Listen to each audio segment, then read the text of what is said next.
সুপ্রিয় দর্শক, আসসালামু আলাইকুম। সবাইকে স্বাগত জানাচ্ছি আজকে গুরুত্বপূর্ণ সংবাদে। প্রথমেই জানিয়ে দিচ্ছি সংবাদ শিরোনাম, পরে বিস্তারিত।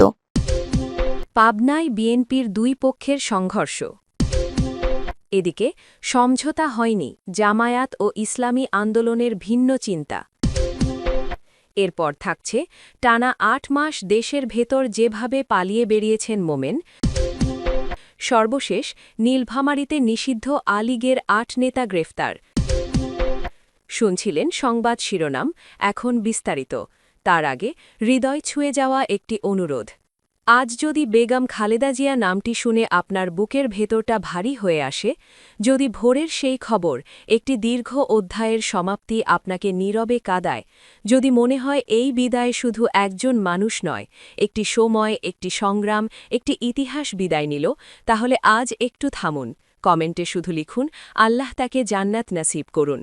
আর যদি আপনি চান তার জীবনের গল্প ভুলে না যাওয়া হোক, তার লড়াই বিকৃত না হোক, তার অবদান নীরবে মুছে না যাক, আর ইতিহাস যেন মানুষের কাছেই বেঁচে থাকে, তাহলে অনুগ্রহ করে চ্যানেলটি সাবস্ক্রাইব করুন।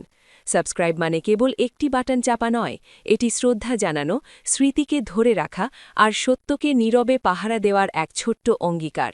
চলুন নীরব না থেকে বিস্তারিত জেনে নিই। পাবনায় বিএনপির দুই পক্ষের সংঘর্ষ। পাবনার ভাঙ্গুরায় বিএনপির দুই পক্ষের সংঘর্ষে যুবদল ও ছাত্রদলের দুই নেতাসহ বেশ কয়েকজন আহত হয়েছেন। মঙ্গলবার ১৩ জানুয়ারি রাতে পৌর শহরের শরৎনগর বাজারে পাবনা ৩ আসনের বিএনপি মনোনীত প্রার্থী, কেন্দ্রীয় কৃষক দলের সভাপতি হাসান জাফির তুহিনের সঙ্গে যুবদল নেতা রিপন ও ছাত্রদল নেতা আলমগীর হোসেনের সঙ্গে নেতাকর্মীদের একাংশের মধ্যে একটি আলোচনা সভার আয়োজন করা হয়। এ সময় উপজেলা বিএনপির কিছু সিনিয়র নেতা সেখানে উপস্থিত হলে তাতে আপত্তি তোলেন অন্যরা। এক পর্যায়ে উভয় পক্ষের মধ্যে বাগবিতণ্ডা বাধে এবং সিনিয়র নেতারা সভা ছেড়ে চলে যায়। আহতদের অভিযোগ, আলোচনা সভা শেষ হওয়ার পরে ওই নেতাদের একাংশ ১ থেকে ১৫০ লোক দিয়ে হামলা চালিয়ে তাদের মারধর করে। আহত ছাত্রদল নেতা আলমগীর হোসেন বলেন, সেদিনের সভায় আমরা শুধুমাত্র তুহিনের সঙ্গে বসে আলাপ করতে চেয়েছিলাম। সেখানে পূর্বে কখনো আমাদের খোঁজ নেয়নি, এরকম কিছু সিনিয়র নেতা আসলে আমাদের অনেকেই তাতে আপত্তি তোলেন, এটা ঠিক। পরে সঙ্গে সঙ্গে আমরা বিষয়টি নিয়ে দুঃখ প্রকাশ করে ক্ষমা প্রার্থী হই। এরপরও সভা শেষে ছাত্রদল নেতা লিখন সরকার, বায়েজিদ ও কৃষক দল নেতা মাসুম সহ ১ থেকে ১৫০ লোক এসে আমাদের বেধড়ক মারধর করে। এ ঘটনায় আমরা ৭ থেকে ৮ জন আহত হয়েছি। আমরা এর বিচার চাই। উপজেলা ছাত্রদলের সদস্য সচিব লিখন সরকার বলেন, তারা মিথ্যা অভিযোগ করছেন। সেদিনের সভায় সিনিয়র নেতাদের তারা ডাকেননি। হাসান জাফির তুহিন সিনিয়র নেতাদের ডাকলে তারা উল্টো হট্টগোল করে। পরে সভা শেষে অন্য একটি পক্ষের সাথে আহতদের ঝামেলা হয়। এ সময় আমি ও কৃষক দলের সভাপতি সহ কয়েকজন গিয়ে সেটি মেটানোর চেষ্টা করি, কিন্তু এখন তারা উদ্দেশ্যমূলকভাবে আমাদের বিরুদ্ধে অভিযোগ তুলছেন। উপজেলা বিএনপির আহ্বায়ক নূর মুজাহিদ স্বপন বলেন, এটি বড় কোনো ঘটনা নয়। নিজেদের মধ্যে ভুল বুঝাবুঝির জায়গা থেকে ঘটনাটি ঘটে, পরে তারা উভয় পক্ষই বিষয়টি মীমাংসা করা নিয়েছে।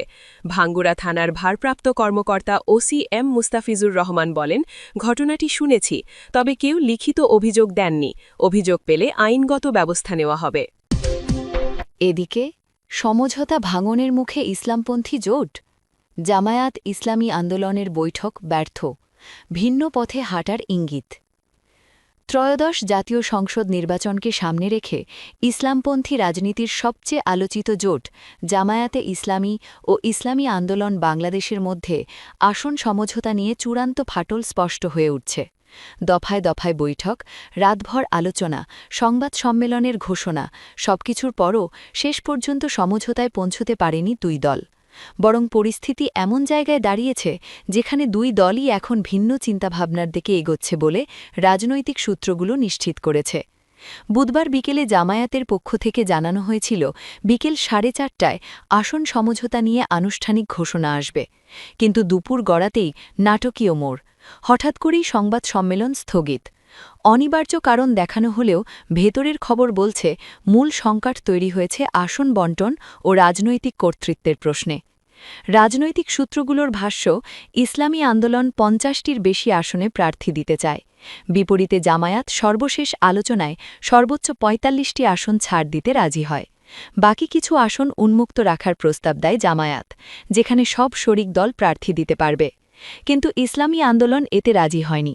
তারা বরং মোট আসনের অন্তত 10% উন্মুক্ত রাখার দাবি তোলে, যা জামায়াত সরাসরি নাকচ করে দেয়। এতেই ক্ষোভ চরমে পৌঁছায়। ইসলামী আন্দোলনের একাধিক সূত্র জানিয়েছে, জামায়াত যদি শেষ পর্যন্ত 190টি আসনে নির্বাচন করার সিদ্ধান্তে অনড় থাকে, তাহলে তারাও 60 থেকে 70টি আসনে প্রার্থী দেবার প্রস্তুতি নিতে পারে। অর্থাৎ সমঝোতা ভেঙে গেলে আলাদা পথে হাঁটার প্রস্তুতি শুরু হয়ে গেছে। সংবাদ সম্মেলন স্থগিতের কারণ জানতে জামায়াতের সহকারী সেক্রেটারি জেনারেল হামিদুর রহমান আজাদের সঙ্গে যোগাযোগ করা হলে তিনি বলেন, এখনও কিছু প্রস্তুতি বাকি আছে, পরবর্তী সময়ে সংবাদ সম্মেলনের তারিখ জানানো হবে। কিন্তু ইসলামী আন্দোলনের মুখপাত্র গাজী আতাউর রহমান একেবারে ভিন্ন সুরে কথা বলেন। তিনি স্পষ্ট ভাষায় জানান, সংবাদ সম্মেলন ডাকার বিষয়ে জোটগত কোনো সিদ্ধান্তই হয়নি। তার ভাষায়, যারা খেয়াল খুশি মতো ডেকেছে তারাই আবার স্থগিত করেছে। ইসলামী আন্দোলনের সঙ্গে এর কোনো সম্পর্ক নেই। এরপর সন্ধ্যায় ইসলামী আন্দোলনের পক্ষ থেকে দেওয়া সংবাদ বিজ্ঞপ্তিতে আরও এক ধাপ এগিয়ে বলা হয়, দলের আমির সংবাদ সম্মেলন স্থগিত করতে কাউকে অনুরোধই করেননি। এতে করে দুই দলের মধ্যে দূরত্ব আরও প্রকাশ্যে চলে আসে। আলাদা জোটের প্রস্তুতি। সমঝোতা ভেঙে গেলে ইসলামী আন্দোলন যে বিকল্প পথে হাঁটতে প্রস্তুত, তারও স্পষ্ট ইঙ্গিত মিলছে। দলটির একাধিক সূত্র জানিয়েছে, তারা ইতোমধ্যে 8টি রাজনৈতিক দলের সঙ্গে নতুন করে যোগাযোগ শুরু করেছে। এর মধ্যে রয়েছে বাংলাদেশ খেলাফত মজলিস, বাংলাদেশ খেলাফত আন্দোলন, বাংলাদেশ নিজামে ইসলাম পার্টি, এবি পার্টি, জাগপা ও অন্যান্য কয়েকটি দল। এমনকি বাংলাদেশ লেবার পার্টির সঙ্গেও যোগাযোগ চলছে বলে জানা গেছে। ইসলামী আন্দোলন চায় জামায়াত 150 আসনে সীমাবদ্ধ থাকুক। এতে রাজি হলে তারা আবারও বৃহত্তর সমঝোতার পথে ফিরতে পারে। প্রয়োজনে জাতীয় নাগরিক পার্টি অর্থাৎ এনসিপিকেও এই আলোচনায় আনার চিন্তা রয়েছে। শেষ পর্যন্ত অপেক্ষা করবে জামায়াত। জামায়াত সংশ্লিষ্ট সূত্র বলছে, ইসলামী আন্দোলন শুধু আসন সংখ্যা নয়, সম্ভাব্য সরকার গঠনের ক্ষেত্রে সরকার প্রধান ও রাষ্ট্রপতি কে হবেন সেটিও আগেই জানতে চায়। জামায়াতের মতে এটি এখন আলোচনার সময় নয়। ফলে ইসলামী আন্দোলনের অনড় অবস্থান চলতে থাকলে তাদের বাদ দিয়েই অন্য দলগুলোকে নিয়ে সমঝোতা চূড়ান্ত করার চিন্তাও করছে জামায়াত। তবে জামায়াতের কেন্দ্রীয় কমিটির এক নেতা নাম না প্রকাশের শর্তে জানিয়েছেন, ইসলামী আন্দোলন যদি শেষ পর্যন্ত ক্ষোভ ভুলে আলোচনায় ফিরতে চায়, তাহলে জামায়াত অপেক্ষা করতে প্রস্তুত। মনোনয়নপত্র প্রত্যাহারের শেষ দিন 20 জানুয়ারি, আর ভোট 12 ফেব্রুয়ারি। এর মধ্যেই কি ভেঙে যাবে ইসলামপন্থী জোট, নাকি শেষ মুহূর্তে হবে নাটকীয় সমঝোতা? রাজনীতির মাঠে এখন সবকিছুই অনিশ্চিত, আর সেই অনিশ্চয়তাই এখন সবচেয়ে বড় চমক।